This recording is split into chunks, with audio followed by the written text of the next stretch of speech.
ఏ hi friends. So ఈరోజు మనం API గురించి డిస్కస్ చేసుకుందాం కంప్లీట్ ప్రాక్టికల్ సినారియోస్తో. Okay, so let's get started. అసలు ఏపీఐ అంటే ఏంటి? Application program interface. సింపుల్గా చెప్పాలంటే ఇది జస్ట్ ఒక మెసెంజర్ లాగా అనమాట.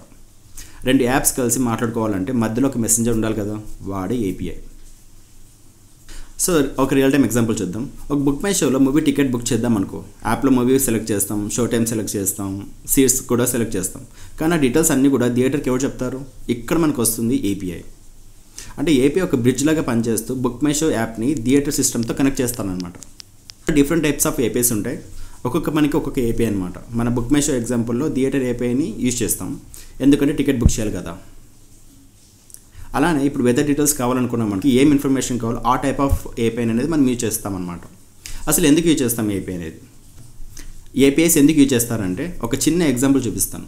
న్యూస్ వెబ్సైట్ ఉందనుకో, వాళ్ళు లైవ్ క్రికెట్ స్కోర్ అనేది చూపించారు. ఇప్పుడు వాళ్ళు ఒక్కొక్క బాల్స్ డీటెయిల్స్ అనేది కూడా టైప్ చేయలేరు కదా వెబ్సైట్లో. అసలు ఇంకా ఈ ఏపీఐ ఎలా వర్క్ అవుతుంది? ఏపీఐ వర్క్ చేయడం అంటే ఇద్దరు ఫ్రెండ్స్ మాట్లాడుకున్నట్టు అనమాట. ఒక ఫ్రెండ్ యాప్ 1, ఇంకొక ఫ్రెండ్ యాప్ 2కి మెసేజ్ పంపిస్తాడు, దీన్ని రిక్వెస్ట్ అని అంటారు. సెకండ్ ఫ్రెండ్ ఆ మెసేజ్ చూసి రిప్లై ఇస్తాడు, దీన్ని రెస్పాన్స్ అని అంటారు. సో ఏపీఐ ఇద్దరి మధ్య మెసేజ్ క్యారీ ఫార్వర్డ్ చేసేలాగా ఉంటాడనమాట. కానీ ఆ మెసేజ్ ఫార్మాట్ అనేది ప్రాపర్గా ఉండాలి, లేకపోతే సెకండ్ ఫ్రెండ్కి అర్థం అవ్వదు. సో ఏపీఐస్కి కూడా స్పెసిఫిక్ ఫార్మాట్లో రిక్వెస్ట్ పంపించాలి.